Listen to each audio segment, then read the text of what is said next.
SRT Fiber and experience the power of fiber technology. Sri Lanka's only super fast internet connection. SRT Fiber. Call 1212 now.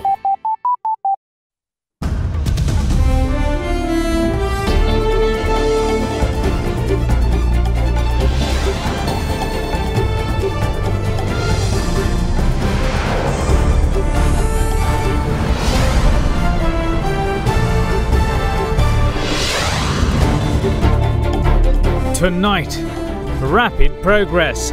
Indian President places faith in President Gotabaya Rajapaksa's policy declaration. Firm stance. Defense Secretary digs his heels in over army presence in the north.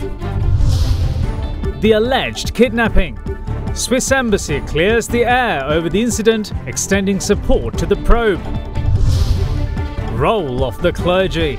The Cardinal highlights where the clergy should provide leadership. All that and much more coming up on First at 9, this Saturday, the 30th of November, 2019. මේ scene එකෙන් cut වෙන්න.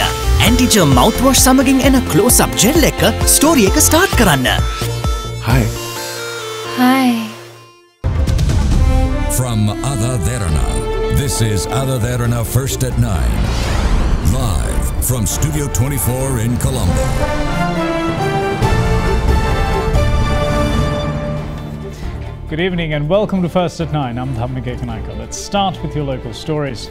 Indian President Ramnath Kovind says that the visit of President Gotabaya Rajapaksa to India marks a great significance in the new beginnings of the historical relationship between the two countries. Making a statement at a special banquet held at Rashtrapati Bhavan yesterday, the Indian President placed faith in his Sri Lankan counterpart's election manifesto over the progress of the country. The Sri Lankan head of state also made several other visits today, including to the Sri Lankan High Commission in India. Rashtrapati Bhavan hosted a special banquet for the visiting Sri Lankan head of state and his delegation last evening. Expressing his views, Indian President Ramnath Kovind said that the long-standing friendship between the two countries will be a boost to the South Asian region. The Indian President also believes that the policy statement President Gotabaya Rajapaksa has put forth for the future of Sri Lanka will lead to rapid progress in all sectors of the country. President Rajapaksa has said that the two countries will work towards further strengthening the historical relationship, trade and economic as well as social between the two countries. Meanwhile, President Gotabaya Rajapaksa paid a visit to the Sri Lankan High Commission in India this afternoon. The President also took time to plant a mango sapling at the venue.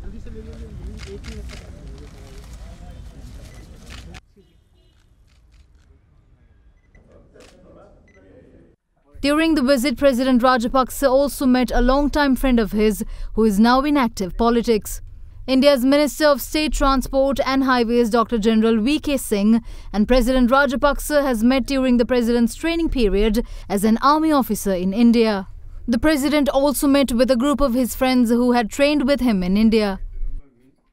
Gel scene action. Anti-germ mouthwash සමගින් එන close up gel එක story එක start කරන්න.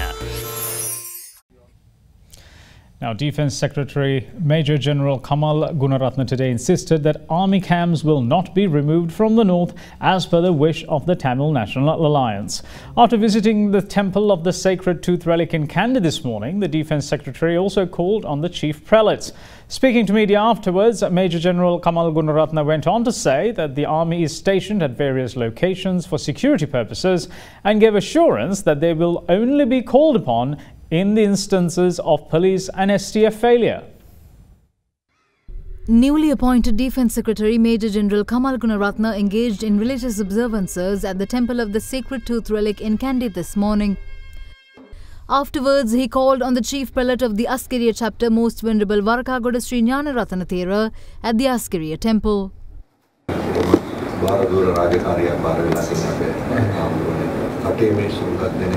බලාපොරොත්තු වෙනවා කිසිම බයක් සැකක් නැතුව අපෝ ජීවත් වෙන්න පුළුවන් පරිසරයක් අපි ඉකරයි කියලා. ඉතින් ඒතකොට ඒකේ වගකීම ජනාධිපතිතුමා මතයි දීලා තියෙන්නේ. ඒ වගේම මේක ඉෂ්ට කරනවා.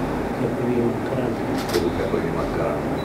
අනිත් එක විනාශ වෙලා තියෙන දේවල් තියෙනවා මන්නයක අම්මුනේ ඒවා හරි ගස්සන්න විශේෂයෙන් අපි භූතියන්ස. ඒවා බොහෝ දුරට විනාශ වෙලා තියෙනවා. ඒ කියන්නේ අන්‍යෝන්‍ය සහයෝගය, අන්‍යෝන්‍ය විශ්වාසය කියන ඒවා විදිහට තියෙනවා. ඉතින් දැන් මම අටගත්තයි අය එකතු කරන්නේ.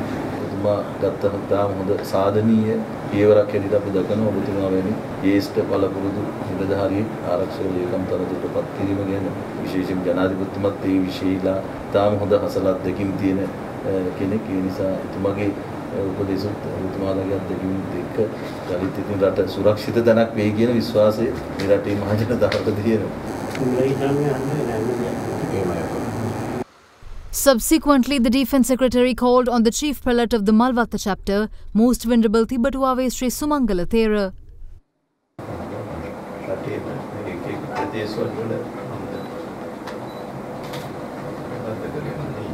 එහෙමයි අපේ හාමුදුරනේ කියන්නේ රටේ ඉතින් ආරක්ෂාවට එහෙම කියලා තියෙනවා. ඒ වුණාට හමුදාවේ එහෙම හිටියට අපි හමුදාව යොදවන්නේ නැහැ කිසිම දෙයකට අපේ හාමුදුරනේ. මොකද පොලිසිය තමයි යොදවන්නේ. පොලිසියට බැරි වුණොත් විශේෂ කාර්ය බළක STF ඒක යොදවනවා. ඒකටත් බැරි තත්ත්වයක් ආවොත් විතරයි අපේ නායක හාමුදුරනේ හමුදාව යොදවන්නේ. After his audience with the Chief Prelate, the Defence Secretary expressed views to media.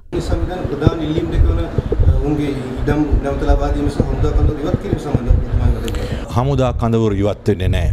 රජයේ ස්ථාවරය තමයි රටේ ආරක්ෂාව සඳහා අවශ්‍ය වන තැන්වල හමුදාව සිටිය යුතුයි. හමුදා කඳවුරක් තිබුණා කියලා එකෙන් කාටවත් හානියක් වෙන්නේ නැහැ. මහ ජනතාවට වෙන්නේ සේවයක්.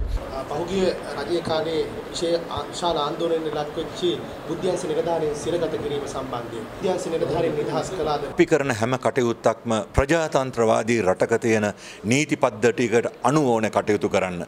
ඉතින් ජනාධිපතිතුමා එතුමා ජනාධිපති පදවියට පත්වීමට ප්‍රථම එතුමා පොරොන්දුවක් දුන්නා.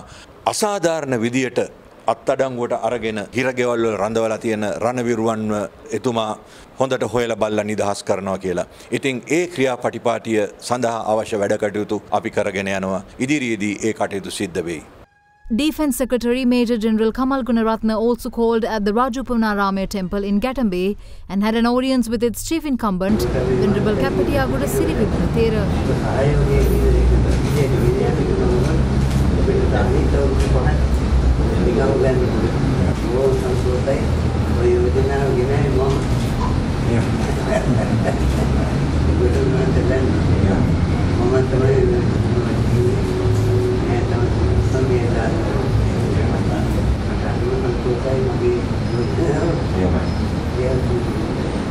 දරුවාගේ අස්ථි ප්‍රතිශක්ති කරන පද්ධතිය සහ මානසික ක්‍රියා නිසි පරිදි පවත්වාගෙන යාමට දායක වන කැල්සියම්, විටමින් C සහ යකඩ අඩංගු මයිලෝ සමගින් පෝෂණයෙන් ඉදිරියට. ෆ්‍රිජ් සඳහා 30% දක්වා වට්ටම්. දිවයින පුරා Softlogic සහ Softlogic Max ප්‍රදර්ශනාගාරවලින්. Now, the Embassy of Switzerland brushes off allegations of the government of Switzerland rejecting an extradition request made by the Sri Lankan side over a CID officer and his family, saying such a request has not been made. Clarifying its side of the recent incident where a local employee of the Swiss Embassy in Colombo was allegedly kidnapped by unidentified assailants, it said that contrary to what is said in the media, a complaint is in fact lodged with the police. Meanwhile, the Office of the Police Media spokesperson says that the Colombo Crimes Division and the CCTV Division have launched a full-scale investigation into the matter. A comprehensive investigation has been launched by the Criminal Investigation Department following news of the alleged kidnapping and questioning of a female employee of the Swiss Embassy in Colombo. The Embassy of Switzerland issued an official statement regarding the incident that took place on the 25th of this month. The statement reads that on 25th November 2019, a local employee of the Embassy of Switzerland was detained against her will in the street, forced to get into a car, seriously threatened at length by unidentified men. The statement says that the employee was forced to disclose embassy-related information. The embassy also moved to clarify several disinformation, as they call, circulating in the reporting of this incident. Brushing off allegations of the failure to lodge a complaint, the embassy highlighted that an immediate complaint was filed. It went on to say that the embassy is in full cooperation with the Sri Lanka authorities in order to aid police investigation, while highlighting that the victim is not in a state to testify due to the deteriorating health condition. The embassy also brushed away allegations of the Swiss government rejecting a request for the extradition of an employee of the Sri Lankan Criminal Investigation Department and his family, saying that no such request has been submitted. In the meantime, commenting on the alleged intimidation of the Swiss embassy employee, UNP parliamentarian Sajid Premadasa says that the incident stains the diplomatic relations of the country. Also issuing a statement regarding the latest investigation, the police media spokesperson's office states that the Swiss embassy had provided information about the incident to the Criminal Investigation Department yesterday. A team of officers from the Colombo Crimes Division and the CCTV Division have been appointed to assist the probe. The alleged suspects had abducted and threatened the victim, claiming they were officers of the CID. The Office of Police Media spokesman, however, said that this was a false statement made by the suspects to mislead investigators. The statement also says that the CID has been instructed to apprehend the suspects immediately. Meanwhile, several factions expressed views regarding the incident today. මේ නිර්මාණය වීම පසුපස හිටපු රජයක මන්ත්‍රණකාරීන් ඉන්නවද කියන කාරණාව ගැනත් අපි අවධානය යොමු කිරීමක් සිදු කරනවා. හැබැයි අපි ඊටාම පැහැදිලිව රටේ ජනතාවට පොරොන්දුවක් දෙනවා. මෙය සම්බන්ධයෙන් ඊටාම පැහැදිලි විමර්ශනයක් කටයුතු කරන්න ආරක්ෂක අමාත්‍යාංශයත් පොලිසිය භාර අමාත්‍යාංශයත් ඒ වැඩ කටයුතු සිදු කරනවා. ගෝඨාභය රාජපක්ෂ ජනාධිපතිතුමා බලයට ඇවිල්ලා ටික දවසයි ගියේ නිශාන්ත කන්දප්පා කියලා රාජ පොලිසිය හිටපු නිලධාරියෙක් රටින් පැන්නා. ඔහුට ස්විට්සර්ලන්තයට තමයි ඔහු රැකවරණ පතාගෙන ගියේ. ඒ නිශාන්ත කන්දප්පා කියන පොලිස් නිලධාරියා තමයි පහුගිය කාලේ ඔය ශානියා බේසේකර කියන CID හිටපු ලොක්කත් එක්ක එකතු වෙලා මේ රටේ යුද හමුදා බුද්ධ්‍යංශ නාවික හමුදා බුද්ධ්‍යංශ සියල්ල දඩයම කළේ මේ පුද්ගලයා. කාවද අල්ලන්න ඕනේ කියන ලයිස්තුව එයාට ආවේ දෙමළ ඩැස්පෝරා එකේ. ඒ විස්තර අපි ඒ කාලෙත් වටහාගෙන හිටියා. ඒ තොරතුරු අපි පුළුවන් හැටියට රටට කිව්වා. ගෝඨාභය රාජපක්ෂ ජනාධිපතිතුමා දිනන දින කිහිපයක් ඇතුළත ඔහු පවුල පිටින් රටින් ගියා. දැන් මේකට ඊළඟට මොකද කළේ? ස්විට්සර්ලන්ත තානාපති කාර්යාලයේ වැඩ කරනවායයි කියන තැනැත්තියක් පැහැරගෙන ගොස් බලපෑම් කළා කියලා ප්‍රවෘත්තියක් හැදුවා. දැන් පොලිසිය CCTV කැමරා පරීක්ෂා කරලා ඒ තැනැත්තිය කවුද කියලාවත් අපි දන්නේ නැහැ. ඒ තැනැත්තිය ඇවිල්ලා ලංකාවේ පොලිසියකට කිසිම පැමිණිල්ලක් කරලා නැහැ. පැමිණිල්ලක් නැතුවත් මේ ගැන හොයලා බැලුවම ඒ කියන ප්‍රදේශයේ කොහෙවත් CCTV කැමරාවක එහෙම සිද්ධියක් පිළිබඳ තොරතුරක් පෙනෙන්නේ නැහැ. එතකොට බැලු බැලමට පැහැදිලි ජාත්‍යන්තරව නව රජය නව පාලනය අපවාදයට ලක් කිරීම සඳහා තමයි ස්විට්සර්ලන්ත තානාපති කාර්යාලයේ මේ නාටකය රඟ දක්වලා තියෙන්නේ. දැන් ඒ නාටකයේ ඉතුරු කොටස රඟ දක්වනවා පෙරදිච්ච දේශපාලන කල්ලි ශානි අබේසේකරලට මේ රටේ බුද්ධ්‍යංශ වලින් පලිගන්න ඉඩ දීලා ඒ නියෝග කරපු දේශපාලඥයෝ කවුද කියලා අපි හොයාගන්න ඕන. නැවත වතාවක් මේ රටේ කවර අනාගතයකදීවත් රාජ්‍ය බුද්ධ්‍යංශ වලින් පලිගන්න හිතෙන්නේ නැති විදියට මේ අපරාධය කරපු මිනිස්සුන්ට නීතිය හමුවට පමුණවන්න ඕන. Newly appointed State Minister of Investment Promotion, Kehelia Rambukwala, stresses that the country has to put an end to running on loans and double the efforts to attract foreign direct investments. His comments came as he assumed duties at his ministry, where he also touched on the scepticism, particularly expressed by the opposition, who say the recent tax cuts will have a considerable impact on the government finances. State Minister of Investment Promotion Kehelia Rambukwala officially assumed duties at the ministry located at the World Trade Center in Colombo yesterday. In doing so, he expressed full confidence of the government in managing its affairs, even with the state revenue drop expected as a result for the recent slew of tax cuts. Insofar as one of the main development in the road network, we believe that the Colombo-Kandy highway is a must, and there are no compromises with that, I believe. And then we will be giving top priority to that. Together with that, we will have some industrial zones coming up in the hill country as well. I think with the present situation that this country will not be able to depend on loans and facilities. We need to get direct foreign investments, whereby we will stabilize the rupee, we will also look into the unemployment, then also we will look into the budget deficits, and to sort of bridge those gaps as far as possible and get it as close as possible. And then also we have initiated few actions immediately after the elections, which will result ease of burden to the general public by way of reducing taxation. And some people have been arguing, saying that we are losing about, I think, 550 billion a year on the new taxation, reduction of the taxation. At the same time, I must say, our collections were 1 trillion, and on Mangala Samaravira increased up to 2.2 trillion. Now we are losing about 500 million, but still we manage with 1 trillion, and we will be able to manage with 1.5 trillion very comfortably. And ease of business is a task that we will have to look into it. Investor comes here not to go from pillar to post. They come here to get things done at one-stop shop, and the BOI and this ministry was initiated for that purpose. I really do not know whether we realized that target, but we have the task of making it realized to all the investors in the rest of the world and even the local investors. In the meantime, State Minister of Tourism also assumed duties yesterday.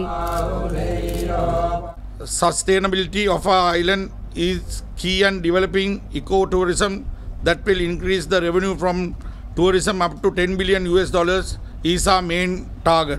Sri Lanka will be a brand name to the world, and what we stand for as a country will be showcased as an example to all. We'll return after this very short break. Stay tuned.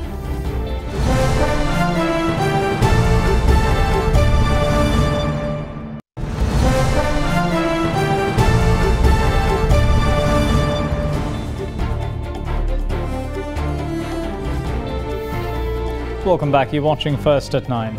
Now, all ministerial secretaries have been directed to call on current chairpersons and the board of directors of state institutions to tender their resignations. The Prime Minister's office said Secretary to the President, Dr. P.B. Jayasundara, had addressed a letter to all ministerial secretaries to request the relevant resignations in consultation with their respective ministers. The ministerial secretaries were further instructed to take interim measures for the daily conduct of the affairs of these organizations until new appointments are made for these top positions. On Thursday, President Gotabaya Rajapaksa appointed a 6-member committee to recommend qualified professionals for the topmost positions at state enterprises, government-owned companies and statutory agencies.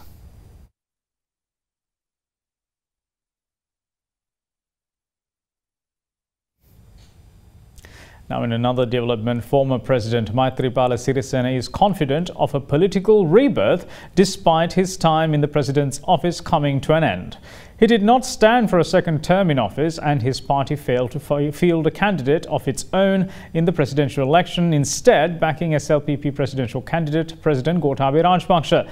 The former president's remarks on his second coming in politics came during a felicitation ceremony organized in his honor. A ceremony was organized to felicitate former President Maithripala Sirisena for the service he rendered on behalf of the nation in his hometown Polonnaruwa. මතක තියාගන්න මේ රටේ කෙලේ ගුණ දන්න මිනිස්සු, නායකයින්ට ආදරය කරන මිනිස්සු, රටේ ප්‍රජාතන්ත්‍රවාදයට ගරු කරන මිනිස්සු, ජාතික සමගියට ගරු කරන මිනිස්සු, ජාතික සංහිඳියාවට ගරු කරන මිනිස්සු මේ නායකයා වටා නැවත පෙළ ගැහෙන දවස වැඩි ඈතක නෙවෙයි කියන එක විතරක් මම ආදරෙන් තමුන්නාන්සලා මතක් කරන්න කැමති අද දවසේ. තමුන්නාන්සලා ඔක්කොම එකට එකතු වෙලා ඉදිරි මාස 3 තියෙන මැතිවරණයේදී මේ පොළොන්නරුව දිස්ත්‍රික්කෙන් අපේ මෛත්‍රීපාල සිරිසේන මැතිතුමාව නැවත පාර්ලිමේන්තුවට ගෙනිහිල්ලා පාර්ලිමේන්තුව බලය ශ්‍රී ලංකා නිදහස් පක්ෂයේ ශක්තිමත්ව නැවත අතට ගන්න පුළුවන් පාර්ලිමේන්තුවක් ආණ්ඩුවක් බිහි කරන්න කැප වෙන්න කියලා මම තමුන්නාන්සලාගේ ආදරෙන් ඉල්ලනවා. සමහර අය මේ දැනුත් මට තේරෙනවා නිකන් පේනවා කරන කියන දේවල් වලින් හිතාගෙන ඉන්නවා දැන් මගේ නිල කාලේ ඉවර වෙච්ච නිසා මම ඉවරයි කියලා. නැහැ. මම නැවත දේශපාලන වශයෙන් උපදිනවා. මගේ පණකෙන්ද තියෙනකන් අවසන් හුස්ම යනකන් මම මිනිස්සුන්ටත් රටටත් මං සේවය කරනවා. ඒක නවත්තන්න කාටවත් බෑ. Now, Archbishop of Colombo, His Eminence Malcolm Cardinal Ranjit, is of the view that members of the clergy has a role to play in terms of leadership, but insists that it is not in politics. Delivering the keynote address at the graduation ceremony of the University of Ruhuna today, the Cardinal said that intellectuals and experts should be ushered into positions of the country's leadership who are of spiritual foundations. අතීතයේ රට පාලනය කළ රජවරු සෑම විටම ක්‍රියා කළේ ආධ්‍යාත්මික සංවර්ධනය හා ඒ සමග ආර්ථික සංවර්ධනය වෙනුවෙන් කැප වෙලා. අද අපේ පූජ්‍ය සහ පූජක පක්ෂයේ ඇතැම් සමාජිකයන් දේශපාලන අතකොළු බවට පත් වෙනවා. රටේ ජනතාවට සහ පාලකයන්ට ආධ්‍යාත්මික නායකත්වයක් ලබා දීම ඔවුන් අතින් ක්‍රමක්‍රමයෙන් ගිලිහෙමින් පවතිනවා. අපේ රට ලෝකයේ ඉදිරියට යන්නට ඕන. එහෙම කරන්නට නම් අපි අපේ අධ්‍යාපනය ජාති ආගම් භාෂා පන්ති ලෙස බෙදා වෙන් නොකරන පොදු ආධ්‍යාත්මික පදනමකට ගොනු කළ යුතුයි. සැමට එක හා සමාන නීති රාමුවක් රට තුළ ඇති කිරීම අත්‍යවශ්‍යයි. දේශපාලන නායකයින් ලෙස අධ්‍යාත්මික පදනමකින් උගතුන් බුද්ධිමතුන් පුහුණු ලද විශේෂඥයින් තෝරාගන්න. ලයිස්තුවට දාන හැමෝම තෝරගන්න ඕනේ නැහැ. ඔළුව පාවිච්චි කරලා තෝරන්න. මේ රට පාලනය කරන්න පුළුවන්. රටට අවශ්‍ය සාධාරණ යුක්තිය ප්‍රගතිය ලබා දෙන්නට පුළුවන්. හිතලා බලලා ඡන්දේ දාන්න ඕනේ. ඔහේ නිකන් රැල්ලට යන එක නෙමෙයි කරන්නේ. අපි දේශපාලන වේදිකාවට නගිනවා නම් මේ රටට කරන්නේ ලොකු විනාශයක්. පැවිදි පූජකයන්. අපි අපේ නායකත්වය දෙන්නට ඕනේ දේශපාලන වේදිකාවෙන් එළියේ ඉඳලා. Now, as per the designs and instructions of President Gotabaya Rajapaksa on cleaning the environment, various programs on environmental protection were conducted across the island today. Assistance for the programs were provided by Sri Lanka Police. A special program on environment protection kicked off at the Golf Feast this morning, conducted by the Community Police of Fort. මේක අද විතරක් නෙමෙයි මේක විතර අපි හැමදාම කරන්නේ. ඒ ස්ථානයේ අයිතිකාරය තමයි ඔයගොල්ලෝ. ඔයගොල්ලෝ මේක ආරක්ෂා කළේ නැත්නම් මේක රටට ලොකු හානියක්. මේක ස්ථානේ නැති වෙන එක. කාන්තාවකට දරුවෙකුට ඇවිල්ලා නිදහසේ මේ ආරක්ෂා සහිතව මෙතන යන්න පුළුවන් තත්ත්වයක් ඔයගොල්ලෝ ඇති කරන්න ඕනේ. පොලිසියෙන් ඔයගොල්ලන්ට අවශ්‍ය කරන සියලු සහයෝගය ලබා දෙන්න. Meanwhile, a beach cleanup was organized to remove the garbage at the Crow Island coastline in Modera this morning. Representatives of the Lions Club, residents and police officers lent a hand in making the program a success. Another program to clean the environment was organized in Dematakuda this morning. A beach cleanup was organized this morning to clean the Kalido beach in Kalutara. A campaign was organized to clean the Balangoda town in Ratnapura today. Meanwhile, cleaning campaigns kicked off in Kurunagala and Ibagamur this morning with the support of the area residents.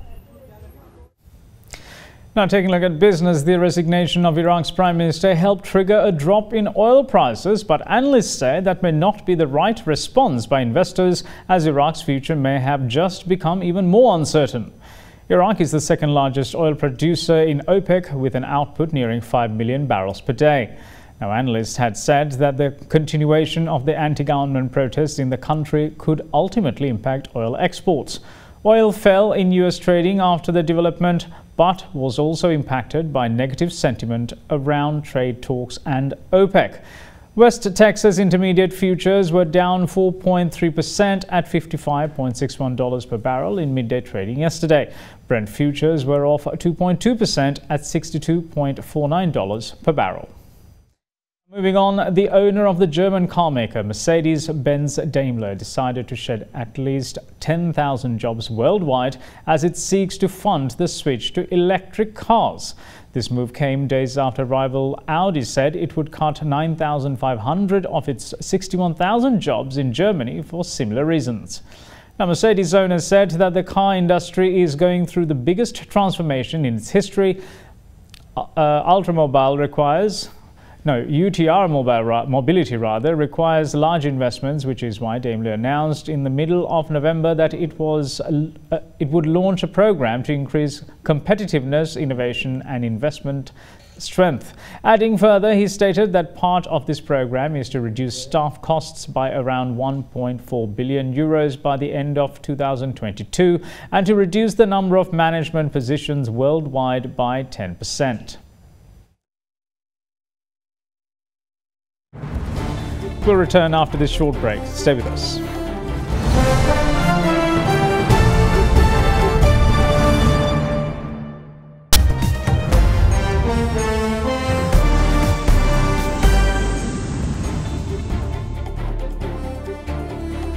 Now, in the meantime, 3 people have been stabbed in an attack on a busy shopping street in The Hague. Police said they were still searching for a suspect and no arrests had been made after last evening's attack. Police said 3 young people were treated in hospital but were later able to go home. The incident happened at the Hudson's Bay store in the city's main Market Square area. Police have urged the public to contact them if they witnessed the attack. National broadcaster NOS meanwhile said that the attack could not immediately be attributed to terrorism.